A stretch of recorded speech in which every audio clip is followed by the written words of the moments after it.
galera, beleza? Esse aqui é o canal Flu Resenha, então já sabe, curte, compartilha e se inscreve no canal, valeu? Tamo junto, vê se Fluminense. Abraço, galera. O William mandou uma pergunta. Curiosidade, vocês se sentem bem tratadas, protegidas nos jogos? Queria saber e ouvir a visão de vocês. Stephanie, a gente acabou não conseguindo ouvir você na hora sobre isso. Isso.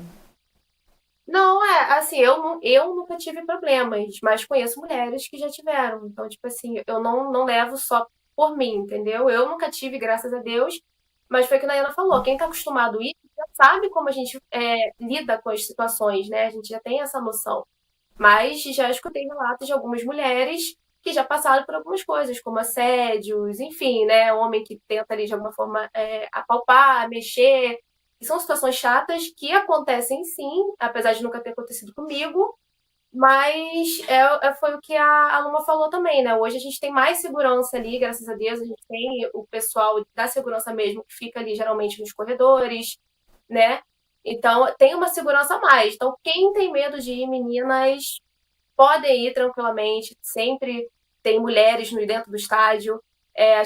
A gente fica sempre no mesmo lugar, né? Que é na 205, geralmente tem até a Jéssica agora que fica lá com a gente, então quem nunca foi, não se sente acolhida, pode ir lá na 205 ficar com a gente também, não tem problema nenhum. Não deixem de ir ver o time de vocês por medo, né? Nunca vou deixar de falar para alguém, não vai, porque isso, principalmente em clássico, vai porque é uma experiência única, não tem como falar para vocês só vivendo, então não deixem de ir por ter medo de alguma coisa. Pode ir, que hoje em dia é muito mais fácil em questão de segurança pra gente. Eu sempre falo para as minhas amigas que têm crianças, eles falam assim, vou deixar meu filho curtir. Eu falei, pode deixar. Deixa que eu vou levar para o jogo. Tem uma amiga que ela é flamenguista, o marido flamenguista, e o primeiro jogo do filho dela foi comigo, no Carioca, no que Fla-Flu, 4-1.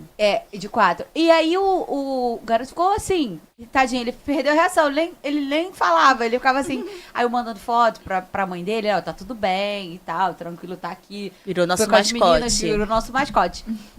Mas é tranquilo, sim, né? A gente, graças a Deus, também nunca aconteceu nenhum fato, assim, perigoso, né? Meu Mas filho a gente sempre sabe que foi. acontece, já aconteceu Sim. muito, hoje em dia menos, né?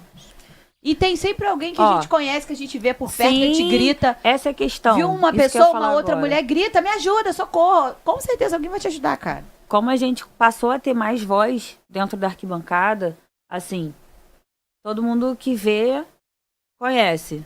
Quem vê, reconhece. Quem me vê, reconhece. Então, assim, além de Sunset, além de IPM, que tem tanto homem quanto mulher, para dar segurança, né, obrigatória dentro do Maracanã, a gente tem o nosso respaldo também entre a gente, apoio, a né? nossa rede de apoio Com total. certeza. E assim, eu sou uma que, se puxar a linha, a gente vem com o carretel inteiro, porque atrás tem pelo menos 2 torcidas organizadas ali a favor, né? Tem os branquinhos e os verdinhos que a galera vai juntar ali e nada vai acontecer. Sim. Depois dali, me chamaram para trabalhar na Rádio Transamérica. Vocês que escutam a Transamérica, né? Como jornalista esportiva para fazer a interatividade. Na época, gente, não tinha Instagram, não tinha Facebook, tinha nada. Então eu fazia... De onde eu te conheço. Agora é que eu lembrei. Orkut. Eu fazia o Orkut da Rádio Transamérica, eu atendia telefone e me botaram para comentar um dia, comentei 2, quando eu vi, eu virei repórter. Então eu fui jornalista esportiva da Rádio Transamérica 2008, 9, 10, 11 e 12. Em 2012, eu fui pro Pop Bola. Eu fazia um programa de toda sexta-feira na Rádio Bradesco. Fiquei lá 2013, 2014, eu fui pra Rádio Cidade. Fui a Nina Lessa do Rock Bola até 2016. Fiquei lá por mais de 2 anos. Em 2015... Quem tava contigo naquela época do Rock Bola? Vaguinho, Van Damme, Absalão, Bebê Monstro. Bebê Monstro é muito engraçado, cara. Bebê Monstro e Absalão, Vaguinho... Quem fazia Botafogo, meu pai? O Van Damme e eu. E aí eu apresentei por um tempo... O Tavares, não é? Não, o Tavares Flamengo. O Lopes, do Pop Bola. Do Pop Bola. Isso. E aí foi quando eu comecei a fazer trabalho de influência do Fluminense. Lopes meu Instagram Maravilha. subiu muito e aí eu fui apresentadora do Globo Esporte. o Globoesporte.com. A gente tinha um programa que era Janela de Transferência, o que apresentei durante muito tempo, com Vitor Canedo, que vocês costumam seguir, o Igor, que tá super famoso. Todo mundo foi estagiário junto comigo. Eu sou mais velha que eles, então eu já era formada. Eu trabalhei com esses meninos todos, com o Vitor Lessa, que tava na CBN, que hoje em dia eu trabalho com ele no canal do Lessa. Enfim, trabalhei com essa galera toda aí. E ela não Globo, é parente do Vitor Lessa, não, Não somos tá? parentes, somos apenas amigos, mas há muitos anos. Trabalhei no Esporte Interativo, fui produtora de 3 programas Esporte Interativo, fiz o Fanáticos 1, Fanáticos 2. A narradora Leis, que não sei se vocês sabem, acho que a Luma já sabe, a primeira mulher a narrar uma final de Champions League em loco foi a gente que fez o programa de reality show pra escolher. E hoje as nossas narradoras estão narrando na ESPN. Essas meninas TNT, partiram dali? Todas elas saíram dali. Pô, que legal. Eu traria um centroavante. Grandalhão, bom cabeceador, trombador. Por quê? Porque a gente não tem essa característica de ataque no nosso elenco. Então você tem jogadores muito parecidos. John Kennedy é muito parecido com o Germancano, que é muito parecido com o Cauã Elias. Nós temos jogadores de lado. Você não tem um centroavante especialista, matador. André é o Cauã. O Cauã tem 18 anos, cara. Ele vai oscilar muito.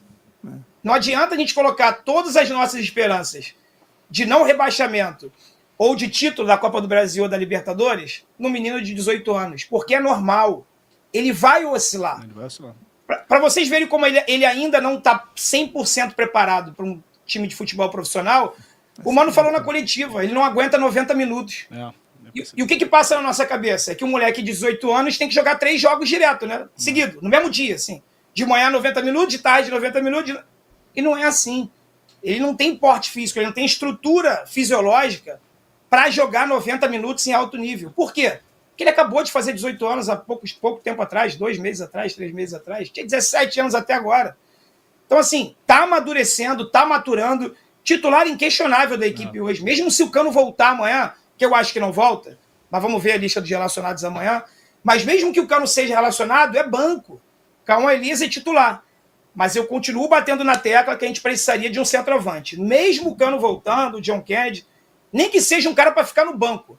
E 25 minutos do segundo tempo, a gente precisa fazer gol. É chuveirinho na área. Tu tem que ter um grandalhão lá. Eu falei isso aqui quando eu tava aqui em abril. O Fluminense já jogava mal no passado. É que foi campeão, as pessoas esquecem. Qual foi o segundo semestre a gente oscilou demais. Bem, cara, eu sempre falo, pega os jogos da Libertadores. A gente ganhava os jogos. Era um time muito letal, mas não jogava bem. Letal muito pelo Cano, tá numa fase maravilhosa. John Kennedy entrando, resolvendo. O Cano salvou o Diniz várias vezes, cara.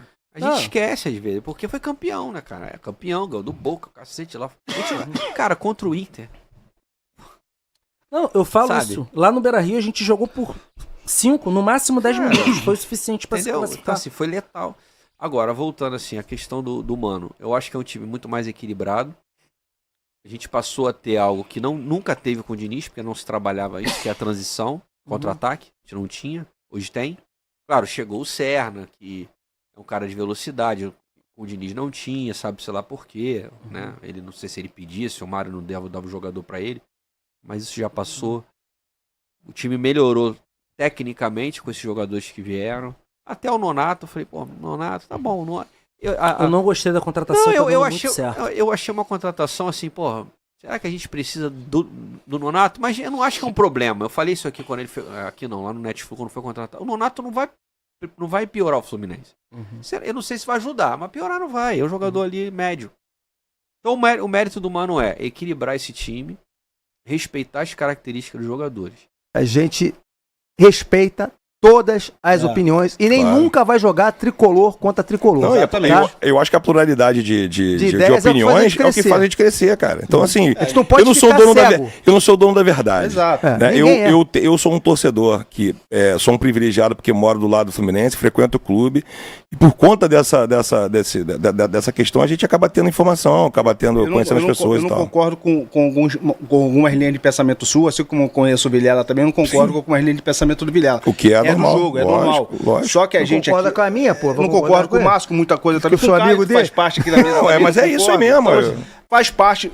faz parte do projeto. O projeto, quando surgiu, foi justamente isso, dar voz a todas as correntes de pensamento da torcida fluminense. A gente já trouxe aqui o Johan 2 ou 3 vezes. Que também tem uma linha de raciocínio. Exatamente, a gente já trouxe... O Johan, já cansei de fazer live com o Johan, o próprio Vilela. André do Sentimento, a gente já trouxe aqui também. O Gugu tá pra vir aqui. O Gugu tá pra vir, a gente já trouxe aqui o Vini Toledo. Já tive Toledo. Já tive com o Mazela, já tive com o Mazela, já teve aqui. Vários. Guerreira Tricolor. Respeito todos, assim, o respeito tem que ter. Porque todos nós somos tricolores. Exatamente. Eu não sou mais tricolor que ninguém, né? Não tenho essa pretensão, não sou o dono da verdade. Agora, eu tenho a minha crítica, ela nunca vai ser uma crítica, eu não vou chegar aqui e vou dizer que fulano de tal roubou, que o outro eu não posso porque eu não tenho prova, né? Muitos torcedores, uma coisa muito séria. Muitos torcedores falam, pô, você tem que ir lá na linha de frente pra bater, pra fazer. Cara, isso não é o meu perfil. O Fluminense tá um furdúncio, ninguém se entende. Então o esquema tático não funciona, os jogadores envelheceram, os jogadores, mesmo envelhecendo, estão mal taticamente. Eu acho que o problema, a moda é falar de vestiário. Eu acho que o vestiário tá perdido. Não, e o que segura a gente são os outros resultados, independente da narrativa de quererem ferrar a gente, que isso é visível, é palpável, é claro, entendeu? E o Mano não tem coragem. O que eu queria falar para fechar, para não esticar muito. O time não funciona há muito tempo. Ponto. Isso é fato, não funciona. Joga da mesma maneira qualquer jogo, ou seja, joga mal sempre. Ontem um pouquinho mais de combate, de participação, para mim não me convenceu. Não gostei. Aí, para você fazer isso, você tem que fazer o quê? Uma ruptura. Para você mudar alguma coisa, você tem que ter peito, tem que ter coragem, tem que ter vontade. Para o quê? Para romper o status quo de determinada coisa. E eu vou citar exemplo. Cuca, em 2009, ele rompeu, afastando os veteranos, se o Fluminense ia cair. Eu volto até a pegar um exemplo que nós do Fluminense, o Lopes, acho que em 82, técnico do Vasco da Gama. O Vasco da Gama... Tem fantasma aqui agora? Tem fantasma?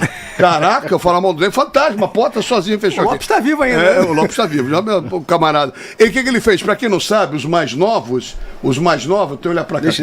Os mais novos, o Lopes afastou 6 jogadores do Vasco da Gama numa final. O Vasco foi campeão. E o Vasco foi campeão.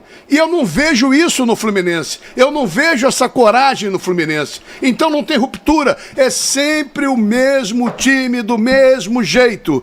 Não há tatu que resista. E o Fluminense vai ficar, graças a Deus, na primeira divisão, espero eu. Mas mais por ajuda dos adversários do que por competência própria.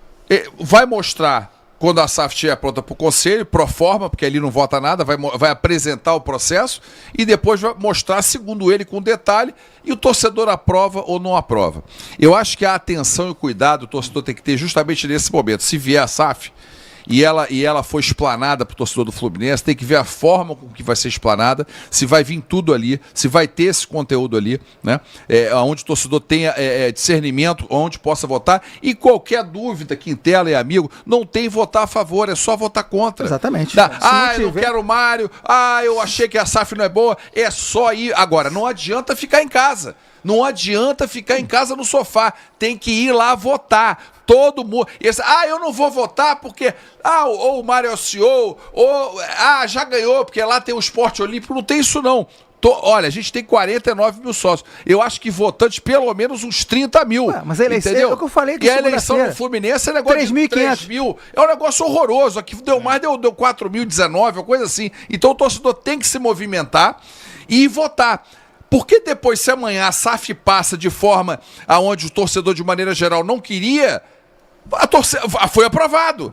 Entendeu? Então tem que ir votar. Não fez o voto online que era para ter feito. Isso aí é uma coisa que para mim é um erro crasso do Mário, né? Aonde ele promete fazer o voto online, ele fala, infelizmente nós não vamos poder nessa eleição, na primeira eleição que ele perdeu. Infelizmente não vamos poder implementar para essa eleição, mas se nós vencermos eu vou implementar para a próxima. Já se vão 2 e está indo para a terceira e ele não implementou o voto, não custava nada ele fazer.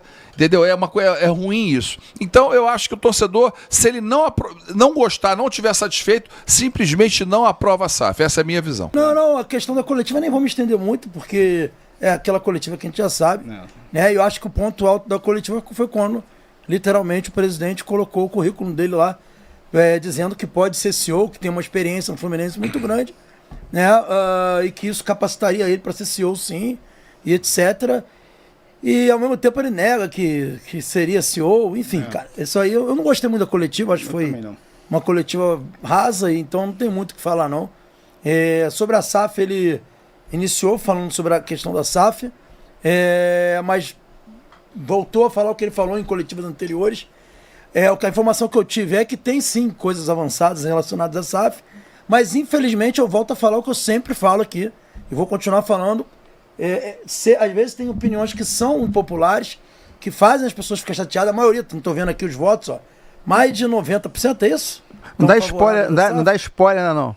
Tá, não, a votação do momento, 86% favorável à SAF. Então eu sou um desses 14 chato aqui que no momento não é favorável. Eu também. Por conta da situação.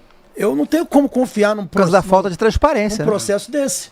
Né? O Botafogo, volta a falar do Botafogo. Quando iniciou o seu processo de SAF, nem acho que seja a SAF dos meus sonhos, não, tá virando. Mas quando o Botafogo iniciou o processo dele de SAF, era tudo transparente. Tinha um site para colocar as atas das reuniões, tinha reuniões que eram passadas no YouTube, tanto do canal que eles criaram à época, como da própria Botafogo TV, né? Então tudo era transparente. E chegou na parte lá da votação dos sócios, o sócio já sabia de tudo. Já sabia qual era o espaço, sabia como é que era o contrato, já sabia de tudo. Você acha mesmo que o sócio do Fluminense, em um tempo, sei lá, hábil, de um mês, que nem vai ser isso, vai jogar lá pra galera votar, vai ter tempo suficiente para entender o processo? Vamos falar agora das contratações, né? Possíveis contratações. Bom, já chegou o Hércules, pra quem não sabe, já teve um outro Hércules no Fluminense na década de 30, tá? Teve um Hércules no Fluminense, foi artilheiro, era artilheiro, matador em Fla-Flu e jogou na seleção brasileira. Pô, esse daí da década de 30, então era o Hércules verdadeiro, era né? O Hércules verdadeiro. Ele veio do Olímpico. Ele veio do Olímpico. Então, é o segundo Hércules que tem no Fluminense. Fita, você comentou da contratação do Hércules, eu gostei demais. Fala aí da contratação do Hércules, inesperada até para os padrões da diretoria, né? A costura dessa contratação foi perfeita. Realmente, parabéns aqui aos envolvidos, Mário Bittencourt, a Gione, quem estiver lá, quem está envolvido nessa contratação do jogador Hércules, realmente é de tirar o chapéu. Quem dera se fosse assim a vida toda, né? Esse lampejo a gente sentiu, presenciamos, melhor dizendo, na contratação do Bernal, mas não foi tão sigilosa assim. Mas o Bernal foi uma excelente contratação, pelo menos do meu ponto de vista. E o Hércules também é um jogador muito promissor, é um jogador que joga muito e pode cair como uma luva ali no meio-campo do Fluminense. Basta, agora, o que acontece? Esse modelo, essa forma de contratar, isso reanima o torcedor. Nós sofremos muito em 2024, Ninja. Sofremos muito, e isso enche a gente de esperança. Purgatório. Exatamente, então assim, não pode perder esse foco. Espero que seja uma nova filosofia de contratações.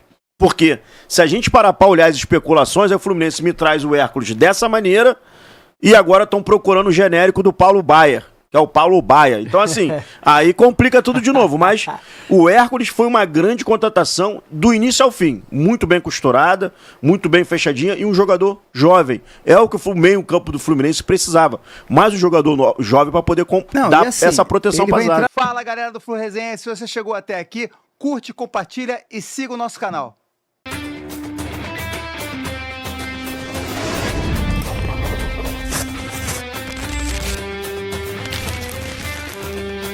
Nossa voz tricolor.